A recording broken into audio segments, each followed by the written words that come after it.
अध्याय 36। एसाव की वंशावली। एसाव जो एदोम भी कहलाता है, उसकी ये वंशावली है। एसाव ने जो कनानी लड़कियां ब्याह ली, अर्थात हित्ती एलोन की बेटी आदा को और ओहिलीबामा को जो अना की बेटी और हिव्वी सिबोन की नातिन थी, फिर उसने इश्माइल की बेटी बासमत को भी, जो नबायोत की बहन थी, ब्याह लिया। आदा ने एसाव के द्वारा एलीपज को और बासमत ने रूएल को जन्म दिया, और ओहिलीबामा ने यूश और यालाम और कोरह को उत्पन्न किया। एसाव के यही पुत्र कनान देश में उत्पन्न हुए।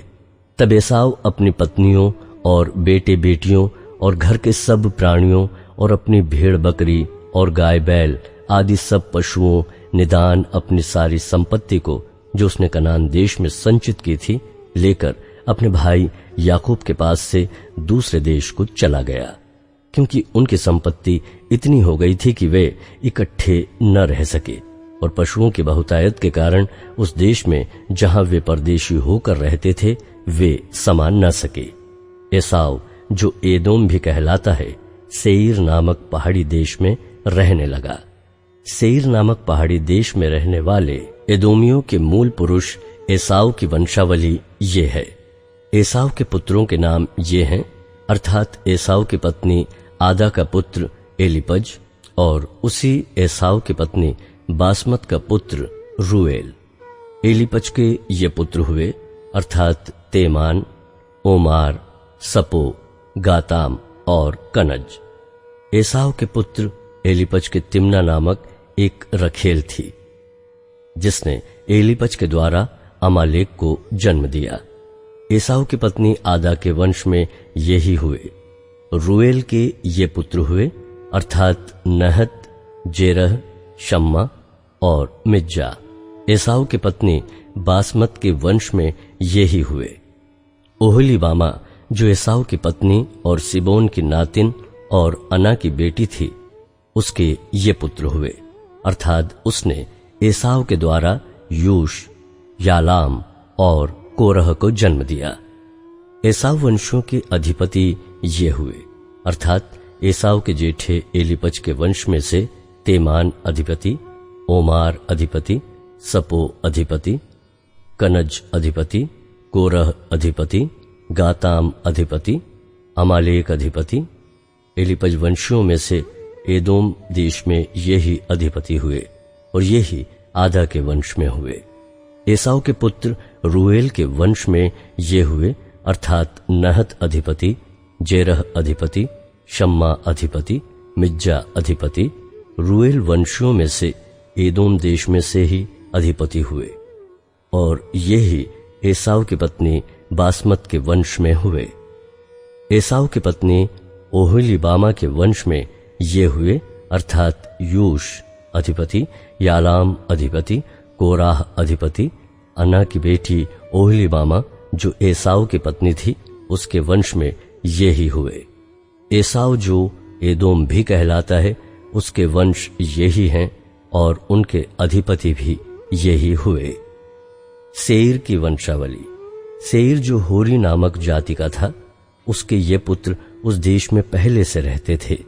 लोतान, शोबाल, शिबोन, अना, दिशोन, एसेर और दीशान। एदोम देश में सेईर के ये ही होरी जाति वाले अधिपति हुए। लोतान के पुत्र होरी और हेमाम हुए, और लोतान की बहन तिम्ना थी।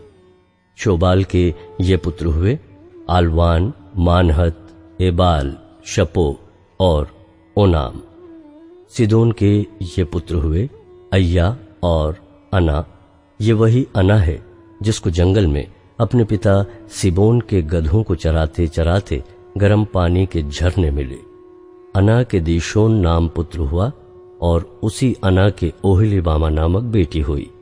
दीशोन के ये पुत्र हुए, हेमदान, एशबान, इत्रान और करान। एसेर के ये पुत्र हुए, बिल्हान, जाबान और अकान। दिशान के ये पुत्र हुए, ऊस और अरान। होरियों के अधिपति ये हुए, लोतान अधिपति, शोबाल अधिपति, शिबोन अधिपति, अना अधिपति, दीशोन अधिपति, एसेर अधिपति, दीशान अधिपति। सेर देश में होरी जाति के ये ही अधिपति हुए। एदोम के राजा।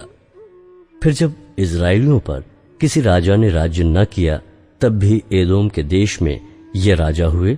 बोर के पुत्र बेला ने एदोम में राज्य किया और उसकी राजधानी का नाम दिन्हाबा है। बेला के मरने पर बोस्रा निवासी जेरह का पुत्र योबाब उसके स्थान पर राजा हुआ। योबाब के मरने पर तेमानियों के देश का निवासी हुशाम उसके स्थान पर राजा हुआ। फिर हुशाम के मरने पर बदद का पुत्र हदद उसके स्थान पर राजा हुआ। यह वही है जिसने मिद्यानियों को मोआब के देश में मार लिया और उसकी राजधानी का नाम अबीत है। हदद के मरने पर मसरेका वासी समला उसके स्थान पर राजा हुआ। फिर समला के मरने पर शाऊल, जो महानद के तट वाले रहोबोत नगर का था, वो इसके स्थान पर राजा हुआ। शाऊल के मरने पर अकबोर का पुत्र बालहानान उसके स्थान पर राजा हुआ।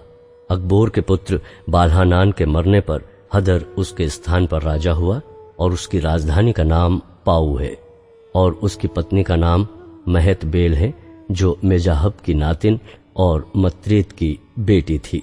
एसाव वंशों के अधिपतियों के कुलों और स्थानों के अनुसार उनके नाम ये हैं: तिम्ना अधिपति, अल्बा अधिपति, यतीत अधिपति, ओहिलिबामा अधिपति, एला अधिपति, पीनोन अधिपति, कनज अधिपति, तेमान अधिपति, मिप्सार अधिपति, मगदिएल अधिपति, ईराम अधिपति। एदोम वंशों ने जो देश अपना कर लिया था, उसके निवास स्थानों में उनके ये ही अधिपति हुए। एदोमी जाति का मूल पुरुष एसाव है।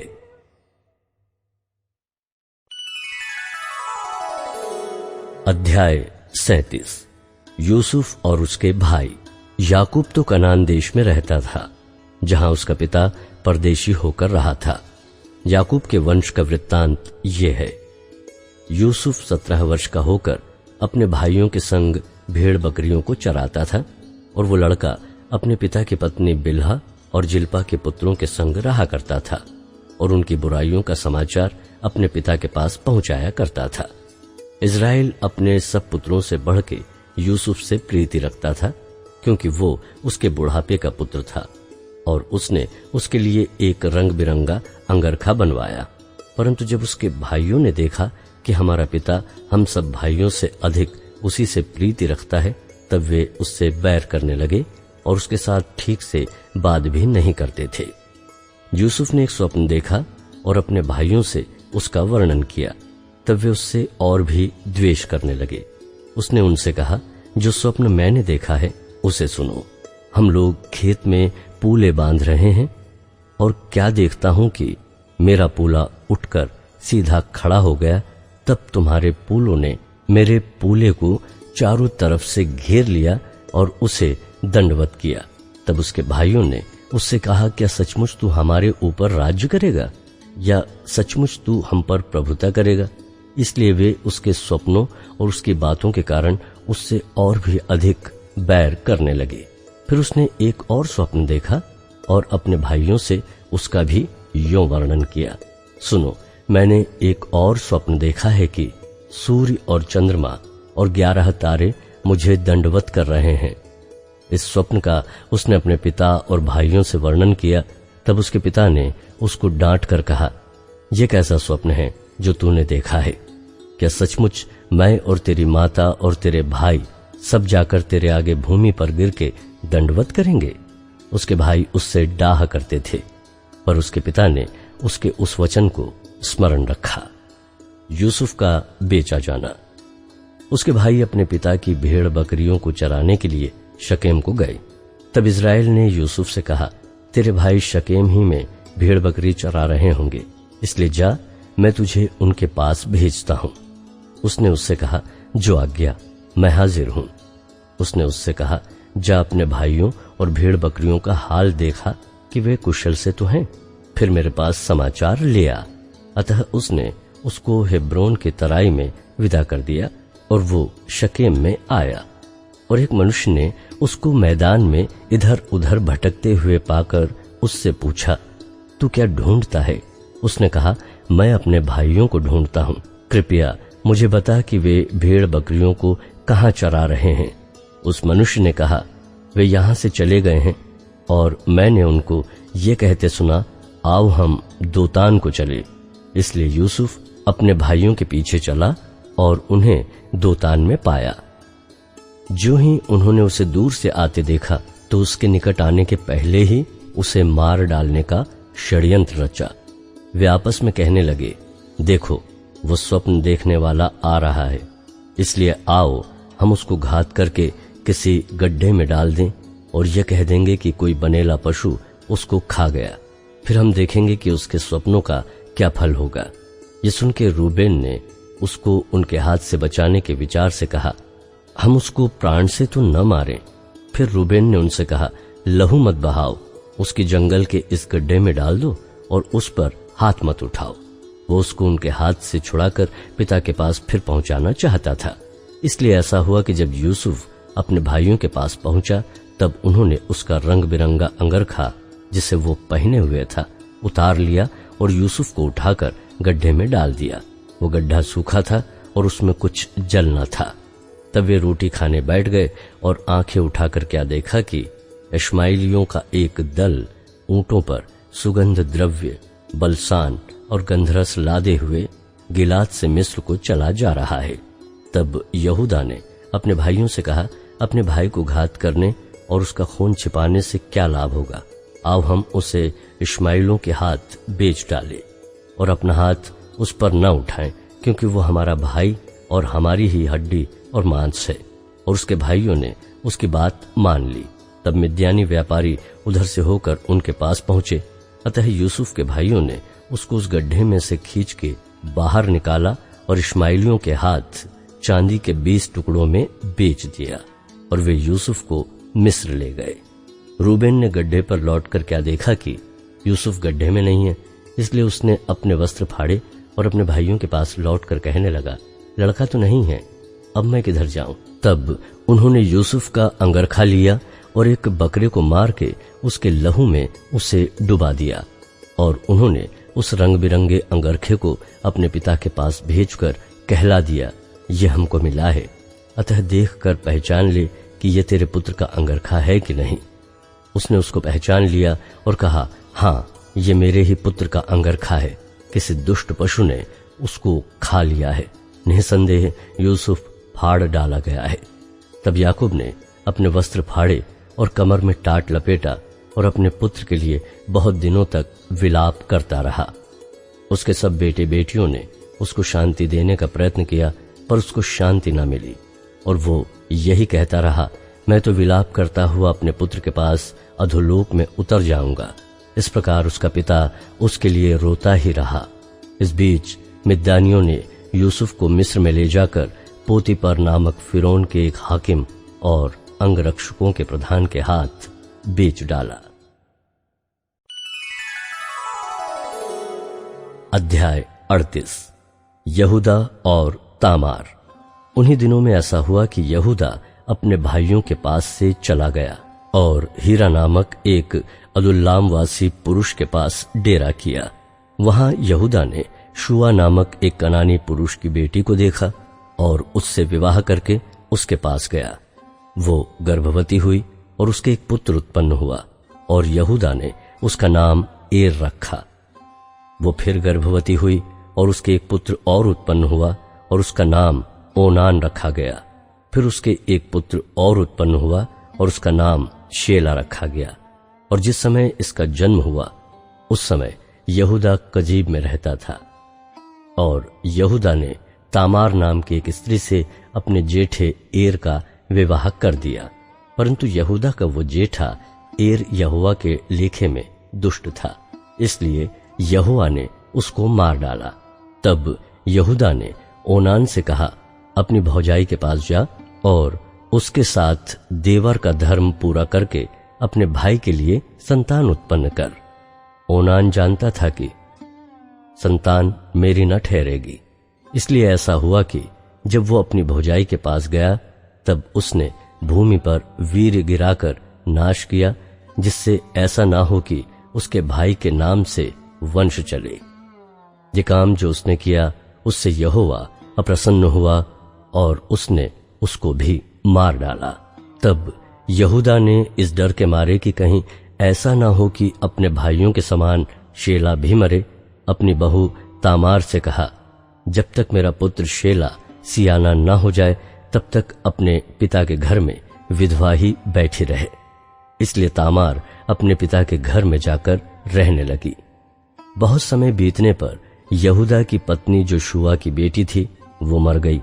फिर यहूदा शोक के दिन बीतने पर अपने मित्र हीरा अदुल्लाम वासी समेत अपनी भेड़ बकरियों का ऊन कतरने वालों के पास तिम्नात को गया और तामार को यह समाचार मिला, तेरा ससुर अपनी भेड़ बकरियों का ऊन कतराने के लिए तिम्नात को जा रहा है। तब उसने ये सोचकर कि शेला सियाना तो हो गया, पर मैं उसकी स्त्री नहीं होने पाई, अपना विधवापन का पहरावा उतारा और घूंघट डालकर अपने को ढांप लिया और एनेम नगर के फाटक के पास जो तिम्नात के मार्ग में है जा बैठी। जब यहूदा ने उसको देखा, उसने उसको वेश्या समझा, क्योंकि वो अपना मुंह ढांपे हुई थी।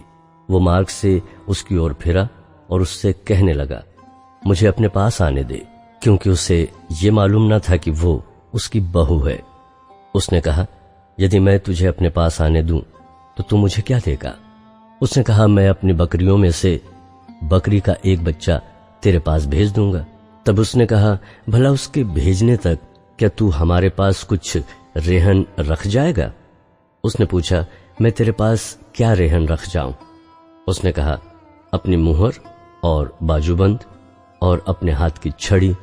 तब उसने उसको वे वस्तुएं दे दी और उसके पास गया और वो उससे गर्भवती हुई।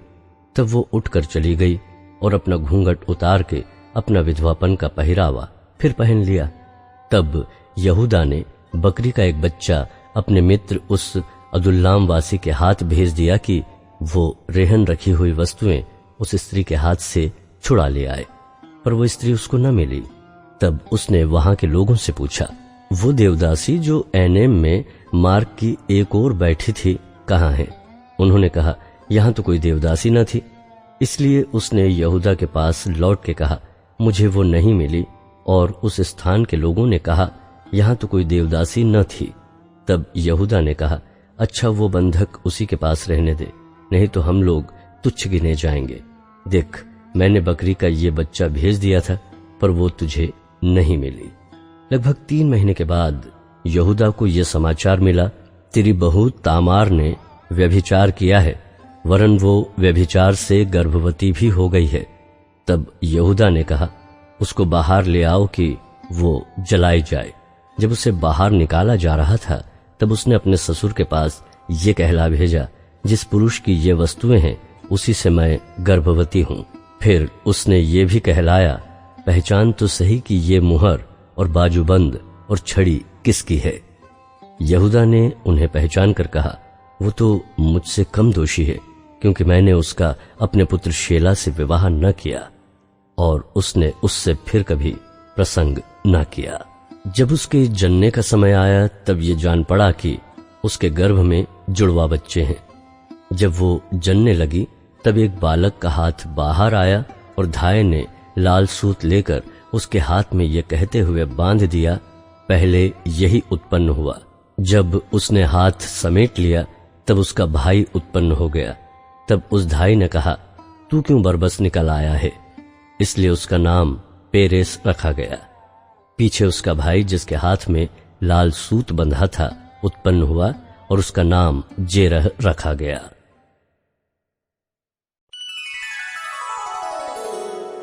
अध्याय 39। यूसुफ और पोतीपर की पत्नी। जब यूसुफ मिस्र में पहुंचाया गया, तब पोतीपर नामक एक मिस्री ने, जो फिरौन का हाकिम और अंगरक्षकों का प्रधान था, उसको इश्माएलियों के हाथ से, जो उसे वहां ले गए थे, मोल लिया। यूसुफ अपने मिस्री स्वामी के घर में रहता था और यहोवा उसके संग था, इसलिए वो भाग्यवान पुरुष हो गया। और यूसुफ के स्वामी ने देखा कि यहोवा उसके संग रहता है, और जो काम वो करता है उसको यहोवा उसके हाथ से सफल कर देता है।